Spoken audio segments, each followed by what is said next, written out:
The Starfleet life with the USS Dauntless. Are you brave enough to be a Starfleet officer?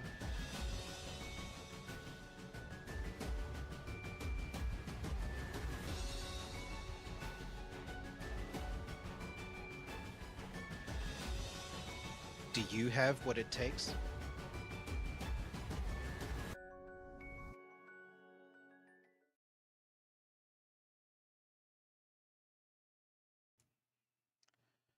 Greetings, everybody. I'm Admiral Owen Swart, Commanding Officer, USS Dauntless, and this is the briefing with the Admiral for stardate -269022.1.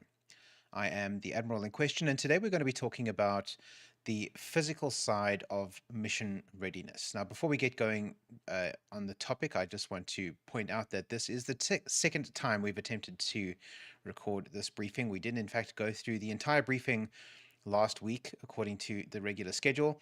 But what we didn't notice until after the fact was that there was an issue with the outgoing audio both to YouTube and Facebook that rendered the recordings completely unintelligible. So today we're going to be recovering the same material again. I've had a bit more time to sort of roll it around in my head, so hopefully I'll have a bit more insightful stuff to say about it. Anyway, those of you who were not in the Discord with us last week will not even be aware of what I'm talking about because you weren't able to hear anything about it. So for you, this is the first time, so for your benefit, let us do the thing. All right, let us talk about what mission readiness is. So when we talk about mission, we're talking about the mission and also individual missions. So the overarching mission that our organization, the USS Dauntless, is dedicated to is to bring the message of Gene Roddenberry's vision for the future of humankind to the people of Africa and the Middle East. Now, that is clarified in the form of several standing orders, numbers 1 and 2 being the two most important, 3, 4, and 5 being also important, but less so. When we talk about mission readiness, this relates to one of the subpoints under Standing Order number 2. Standing Order 2 says to encourage initiatives to help bring about the future envisioned in Star Trek. So this is the utopian future envisioned in Star Trek, in which all of the problems faced by humankind have been largely, if not entirely, eradicated. And we wish to bring about a world that resembles that in whatever way we can. And one of the ways that we do that is to help improve ourselves, to bring ourselves physically and personally closer to that human ideal as envisioned in Star Trek.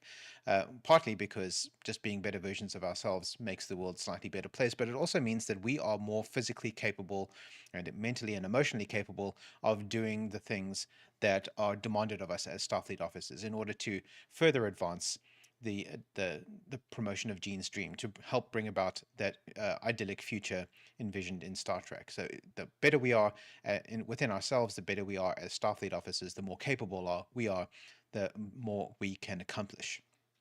So that's what we mean when we talk about mission readiness. Now, there are three broad categories of mission readiness, which are not really distinct, but it helps us to think of them as being distinct just because that's how we kind of process the world. And those are physical, as in our physical bodies, mental, as in our cognitive and functions, our knowledge, what we understand about the world, and then emotional, which is our sort of how we feel and how we interpret and how we perceive the world. Those things, as I mentioned, are not separate. They are all one and the same, but we do tend to think about them as being distinct from one another. And insofar as they relate to each other, it's perhaps useful or helpful to think about them and focus on them as being distinct entities, one by one. So today we're going to be talking about the physical side of mission readiness. And what does that mean? So that is working to ensure that your body is as capable as possible to perform any duty you may be called upon to do. So the more capable you are, the more missions you can accomplish, the more you can do, the more physically able you are to make a difference in the world as a Starfleet officer. So that's what we're about when it comes to the physical side of mission readiness. I don't have a lot of visual aids for this topic, so I'm just going to put up a nifty little slideshow here just to remind us what we're talking about. Here we go. I hope it's not too distracting, but rather than just looking at my face the entire time, this might be slightly more stimulating. Before we get too tucked in, we want to talk. I just want to welcome everybody who's here. We've got Chief Newton, we've got Colonel Yobert, we've got Master Chief Kotza, we've got Captain van Groenen, and welcome, of course, to our newest crew member, crewman recruit Matthews. Welcome to all of you. Thank you for joining us here in Discord. Remember, of course, if you are an active duty member of the USS Dauntless crew, you are welcome to join us for the recordings of these briefings, middle of the day on a Tuesday, which admittedly is an awkward time, but if your schedule permits you to join us, please do. You can do so on the Dauntless Discord in the screening room channel. If you're not an active duty member of the Dauntless, unfortunately, the only option available to you is YouTube. We do stream this live to YouTube. You're welcome to join us there. Otherwise, if you're watching this after the fact, that you're most likely doing so either via YouTube or via Facebook, because that's where these things are uploaded.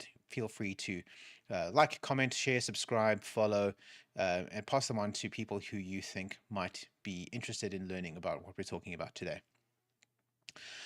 All right, so when it comes to the physical side of mission readiness, it's important to note that everybody is at a different stage of their development, a different stage of their fitness journey, because that's really what we're talking about here. We're talking about fitness, but in various different manifestations.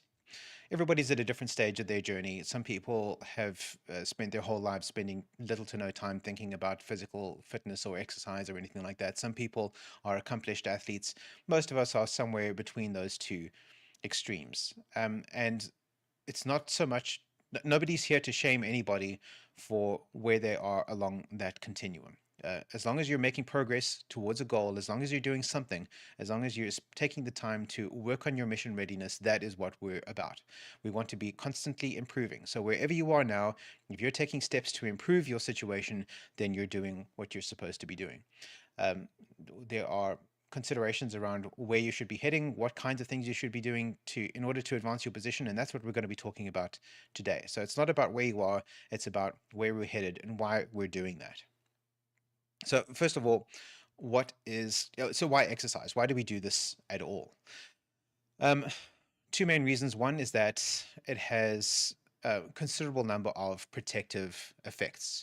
So cardiovascular exercise, for example, allows you to strengthen your heart muscle. Cardiovascular exercise is the kind of exercise that forces your heart to beat longer for long periods, harder, faster for long periods, to pump blood around your system. And getting your heart used to that kind of activity has so many benefits. It's kind of crazy, but we'll go through some of them.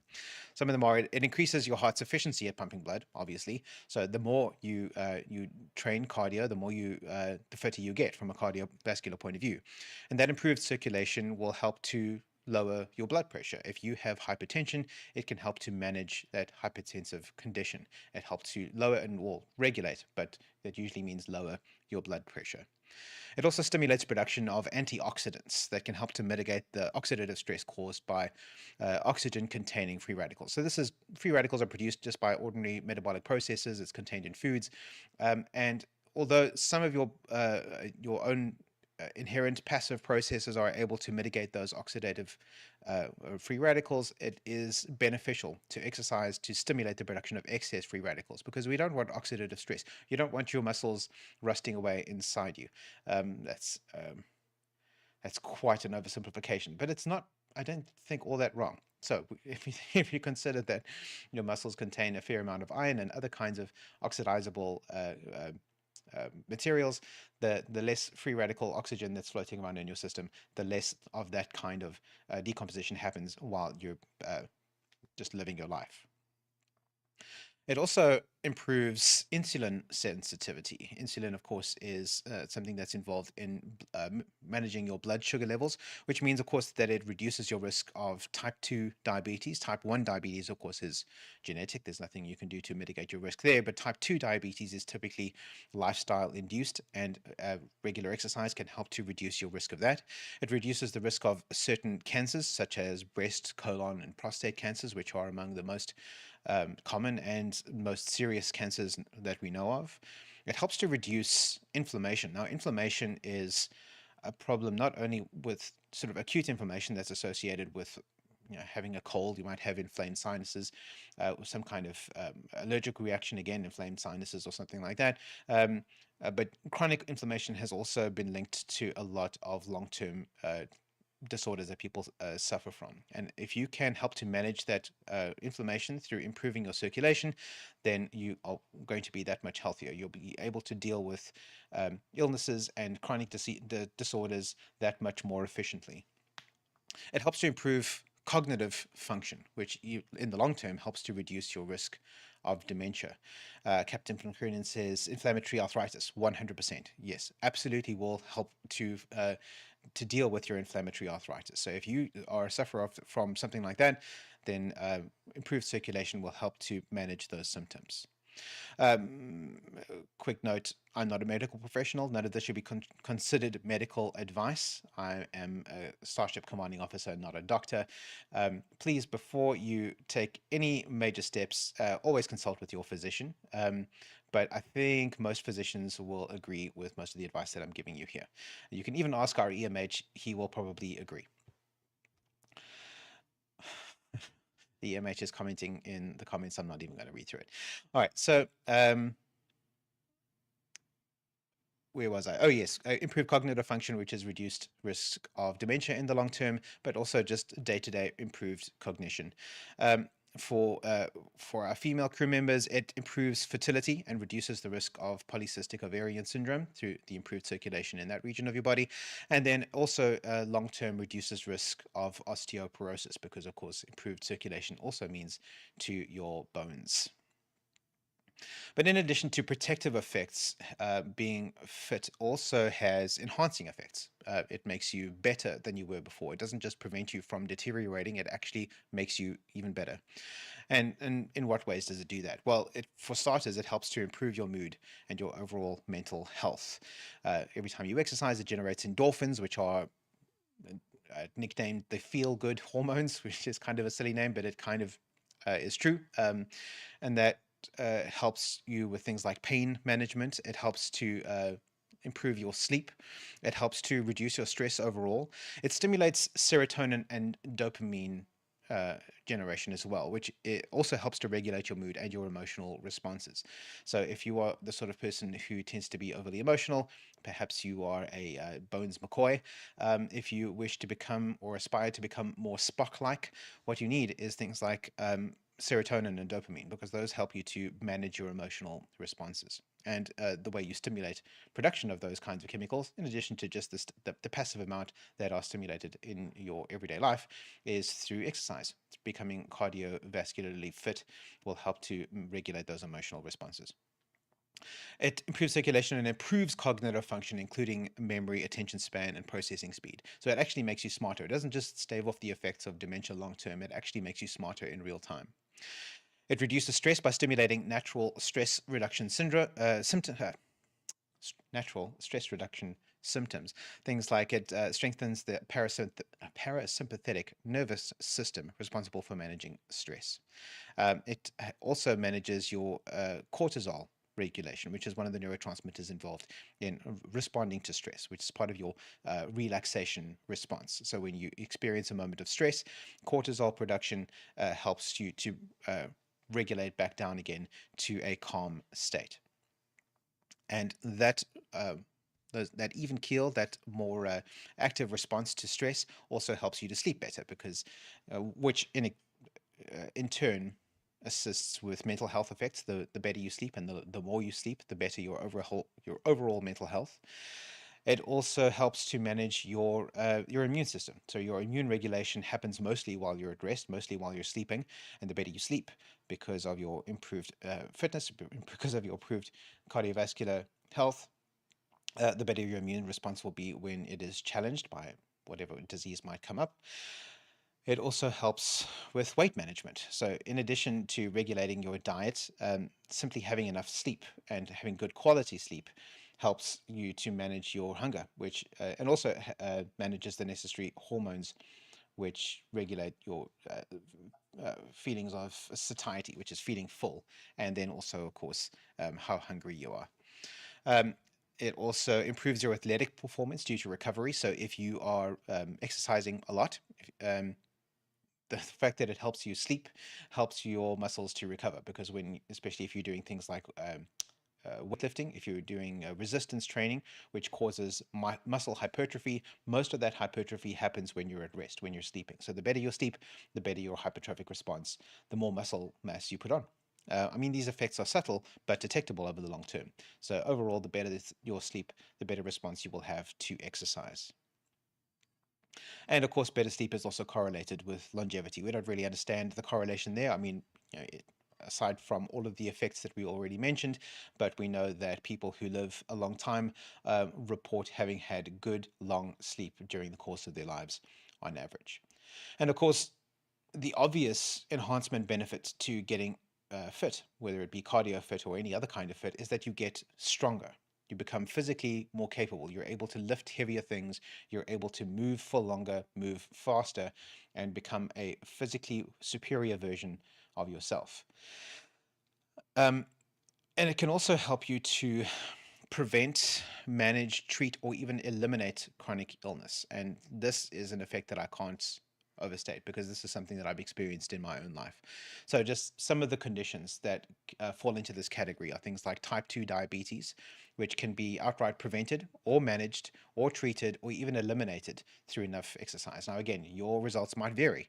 Your case might be different, that you're not able to treat it solely through exercise, but it's worth a look. It's worth considering.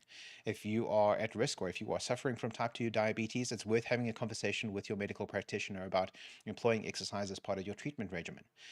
If you're able to exercise and maintain and manage your chronic illness like type 2 diabetes entirely through exercise, imagine how that frees you up, because not only does exercise improve your chronic condition, but it improves your life in all of these other ways that we've already mentioned. If you can use exercise only to manage your condition, imagine how your life would improve. So, type 2 diabetes is one of them. Heart disease is obviously one that gets prevented, because the stronger your cardiovascular system, the better it's able to pump those blockages, potential blockages through cholesterol buildup in your blood vessels. It's able to eliminate those because your heart is strong enough to flush those occlusions. Some cancers are prevented. Again, we talked about prostate, breast, and um, uh, cervical cancer that are you can significantly reduce your risk of developing those cancers. Osteoporosis, again, because it helps to manage the blood flow to your bones, which staves off the um, deterioration of your bones, especially in your spine. It also helps to strengthen the muscles surrounding those bones, so that there's less stress on the bone joints themselves as you're moving around the world and doing things. Hypertension, which is blood pressure. Now, this is one that relates directly to our blood donation missions.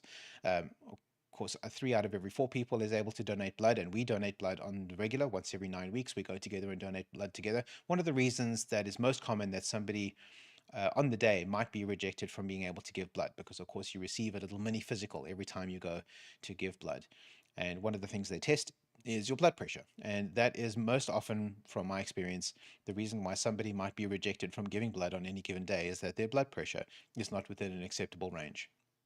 So if you suffer from hypertension, or even if it's relatively mild hypertension, a regular exercise regime can help you to manage that blood pressure, which makes you a more viable blood donor on any given Saturday. High cholesterol, as I mentioned, when your cholesterol starts occluding in your blood vessels, if you have superior cardiovascular fitness, it helps to prevent that from happening and to clear those blockages as they're forming, and also helps you to metabolize that cholesterol and prevent those blockages from forming in the first place. All of those things mean that it can help to manage obesity. Again, it's going to manage your help you to manage your feelings of satiety, which is your appetite, how much you eat. And if you are managing your fitness, you're managing your health, you're keeping an eye on your body, perhaps you're going to make different choices about what you choose to eat as well. Perhaps you're going to prioritize protein instead of fats and sugars, and so that the calories that you're spending on any given day are going towards more productive avenues. Um, Anxiety and depression, which are kind of two sides of the same coin. Those are the sort of part of the same chronic condition, but exercise can help to manage those as well. I beg your pardon. I have a non-human companion here who's making noises. I think he wants to go outside. There we go. Apologies for the interruption. Anxiety and depression is another chronic condition that can 100% be managed through exercise, depending, of course, on your specific circumstances, on the severity of your case. And again, consult your psychiatrist about the possibility of including exercise in your treatment regimen. But there's no real downside to giving it a try. To seeing if you can potentially rid yourself of those medications, perhaps someday, if you're lucky, and manage your condition entirely through exercise. Imagine the sense of freedom and accomplishment that would come from a situation like that. Back pain. Um, it's kind of ironic that back pain would be relieved by exercise, because one of the first things that people start to experience when you start to exercise, especially when you're doing resistance training, is you experience some relatively mild back pain because you're just unaccustomed to lifting heavy weights. But it's also quite surprising how quickly that disappears once you achieve the level of fitness in that part of your body. Arthritis, of course, as Captain Van Kroonen mentioned. Um, Fibromyalgia, which is a chronic pain condition, the symptoms of that can be managed through regular exercise, and if you're lucky, can be completely obliterated. And of course, asthma, which is a respiratory chronic disorder, can also be managed through exercise. This one you have to be quite careful, because many people who suffer from asthma suffer from a form called exercise-induced asthma. So you have to be quite careful about how you approach your approach and structure your fitness regime so as not to trigger asthma attacks in a way that is unmanageable. But if you are careful and you do it the right way, you can 100% get your asthma under control using only exercise, if you're lucky, if you're one of those people. Captain Van Kroonen says some of us are lucky to have fast charge enabled. Yes, okay. For sleeping, yes. Everybody requires a different amount of sleep, but the better your quality of sleep and the more sleep you're able to obtain is so much the better. But there are everybody varies in the amount of sleep that they need. Some people are able to get away with as little as 5 or 6 hours of sleep a night. But if that sleep is quality, then you benefit so much the more.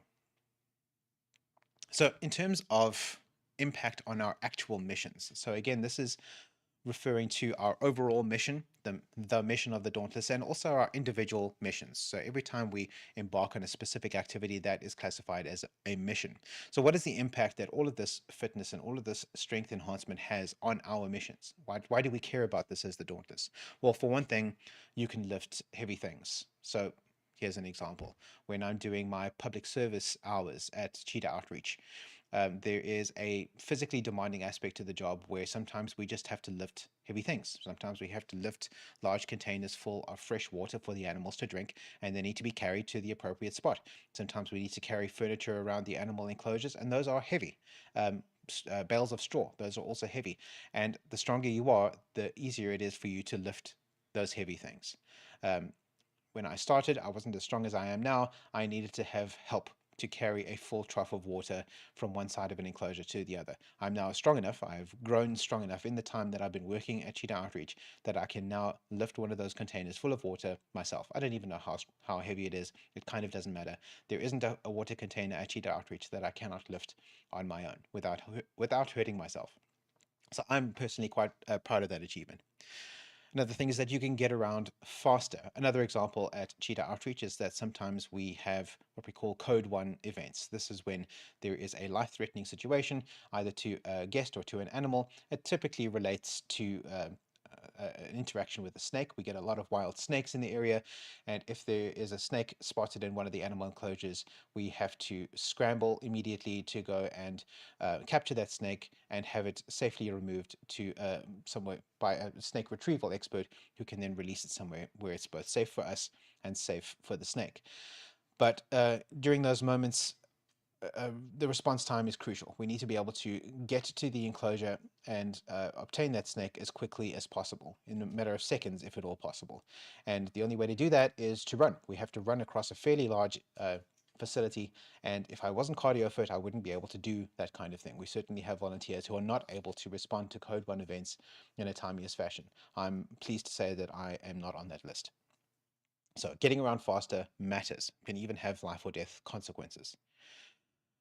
You're also able to solve problems better through your mental and physical capabilities. Beg your pardon, my non-human companion is once again demanding my attention.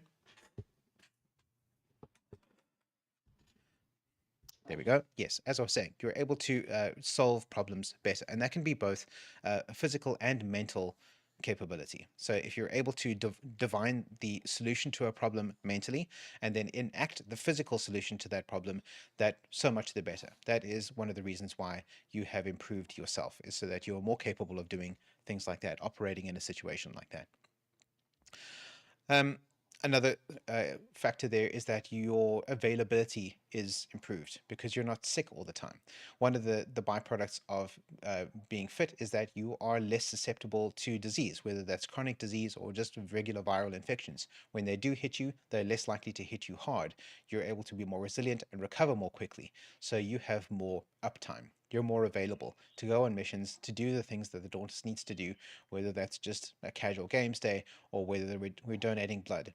The healthier you are, the more available you are, the more you're going to be available on any given mission day. Another important factor worth bearing in mind is that you will be more physically attractive. I did a briefing not that long ago about the importance of being physically attractive when we're trying to entice new members to join our mission.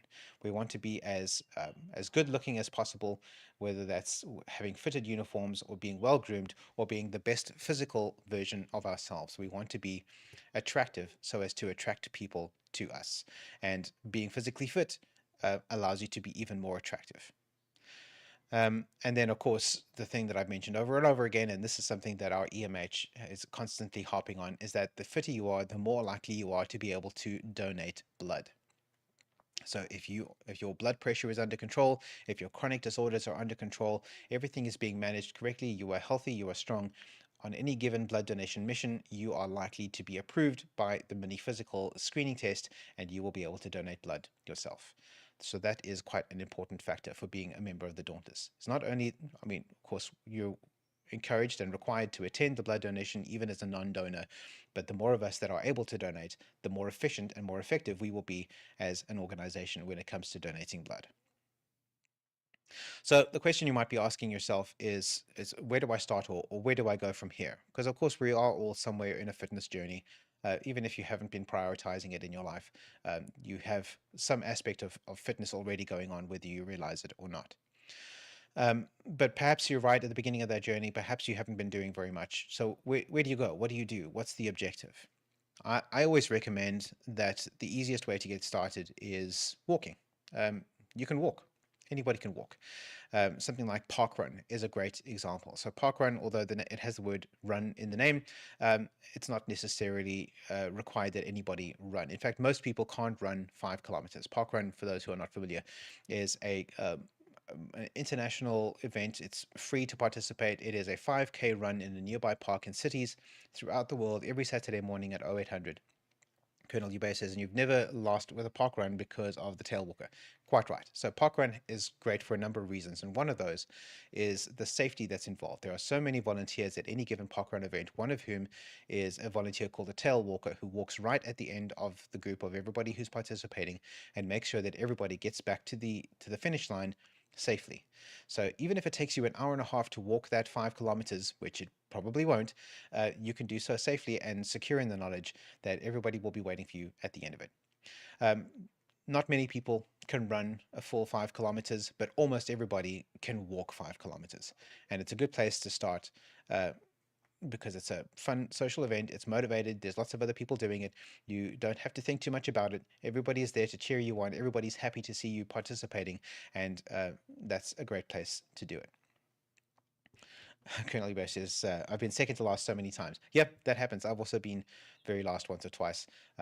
Even though my normal time is somewhere in the low 30s, if I've suffered a knee injury or if I'm just not feeling well that day, I will walk as slowly as I need to. And there's no shame in being the last tail walker or second last tail walker. It's a second last walker right in front of the tail walker.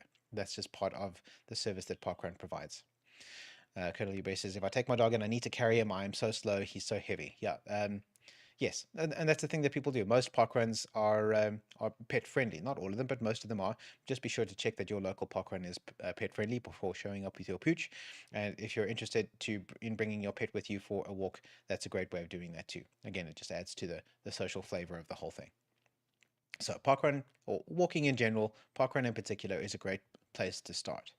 But then where do you go from there? Once you are comfortable with that kind of routine, hitting park run every week or most weeks, what's the next step? Well, there's no clear next step. I wish I could say what would be the right next step for you, but there isn't necessarily one. What I can do is sketch out what I think the optimal training configuration is for a Starfleet officer. Now, everything I've been talking about up until now is pretty much scientific fact. This stuff has been well researched and well documented and is well understood by science. This part is entirely my opinion as somebody who has been doing this for a few years as an amateur. So take my advice here for what it's worth, but I think it's worth considering. And that is, as a Starfleet officer, I think that a comprehensive training profile consists of three legs. The first one being cardiovascular. So cardiovascular exercise is any kind of exercise that involves your getting your heart and breathing up over a long time.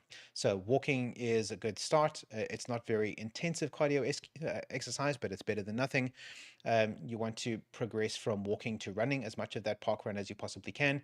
Again, nobody or very few people can run a full 5K, but if you can be running a third of the time or half the time or two-thirds of the time, then you're making progress, and then you're walking the rest of the time. That's perfectly respectable. So running is a great cardiovascular exercise, but it's not the only one available. Things like cycling, swimming, calisthenics, all of those kinds of things are perfectly acceptable cardiovascular exercise, and they will all have very similar results, which is to help you build up cardiovascular fitness. And once you've reached an acceptable level of cardiovascular fitness, it will also help to maintain it. Maintenance is just as important as getting there in the first place. The second leg to a comprehensive Starfleet workout regime is resistance training. So, resistance training is when you have to challenge your muscles in such a way that they are effectively broken down and they have to rebuild themselves stronger so as to mitigate that challenge again in future. And in terms of what that looks like, typically it's weight training. But it's not necessarily free weights, although there's nothing wrong with free weights. Things like dumbbells and barbells, those are perfectly acceptable form of resistance training. There are other things that you can do there as well. Most gyms will have an assortment of various resistance training machines. You can also use elasticated belts. Even body weight exercises can be perfectly acceptable for resistance training if you look into how those things are done. So some form of resistance training, which is helping you to build muscle mass, which is crucial, especially in older age. It helps you to metabolize all kinds of things, and it correlates with health long term. So it helps you to build your muscle mass. That comes through resistance training. Cardiovascular training alone is not going to get you there. You need to combine those two. And if you're looking for something efficient, you might want to try something like CrossFit. CrossFit is a training modality that combines cardio and resistance training into one exercise regime. It's not for everybody. It's not for me. But the people who are into cardio, I say who are into CrossFit, will swear by it. They think it's the best thing ever. Again, not for everybody, not for me, but it might be for you. It's worth taking a look if you'd like to be efficient and get your cardio and your resistance in one go. That might be a suitable solution for you. And then the third leg to a good Starfleet workout regime is what is known as functional training. So this is a kind of exercise that helps to train your body towards a specific set of actions in the world.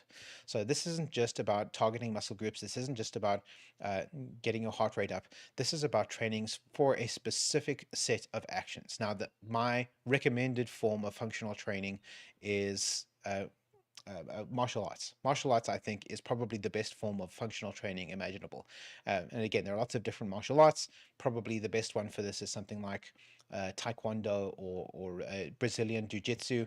There you're getting a really, really intense functional workout and you're training your body to do a particular kind of thing. Now, martial arts is good not only for the fitness point of view, from the functional training point of view, but also helps you with emotional training because it teaches you how to take a punch to the face or a kick to the side of the head and not engage your fight or flight response. It helps you to mitigate your emotional responses. So that is an excellent side effect of martial arts training as a form of functional training. But there are other forms of functional training that are not martial arts.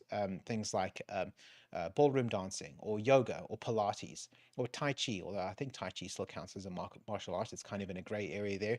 Things like that will help you to train your bodies towards a specific set of actions. It's teaching you self mastery, learning about your body in space, but it doesn't have the combat aspect that most martial arts do. I, of course, don't practice, by the way, Brazilian jiu-jitsu or anything like that. I practice historical European martial arts, which is mostly different forms of sword fighting, but it has many of the same benefits as those other martial arts, perhaps just less intense.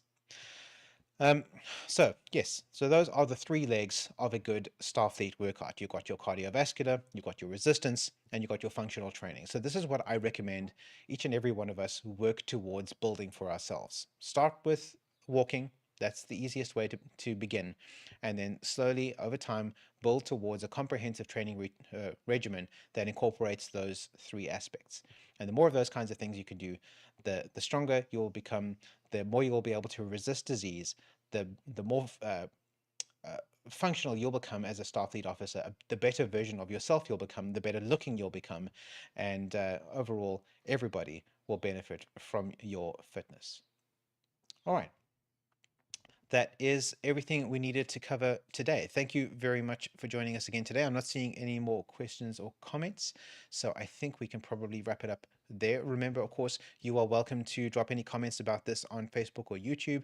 If you'd like to contact me privately about any of this and would like to have a conversation with me, that would be fine as well. Again, Facebook, YouTube, Discord, Telegram, smoke signals, any number of platforms are available to you. Feel free to reach out and we can have a conversation about it. If you'd like to see something covered in an upcoming briefing, please let me know. I can add it to the list and hopefully we can cover that at some point in the future. All right. Thank you very much, everybody. Let me just go back to that. No, you know what? It's all fine. Thank you, everybody.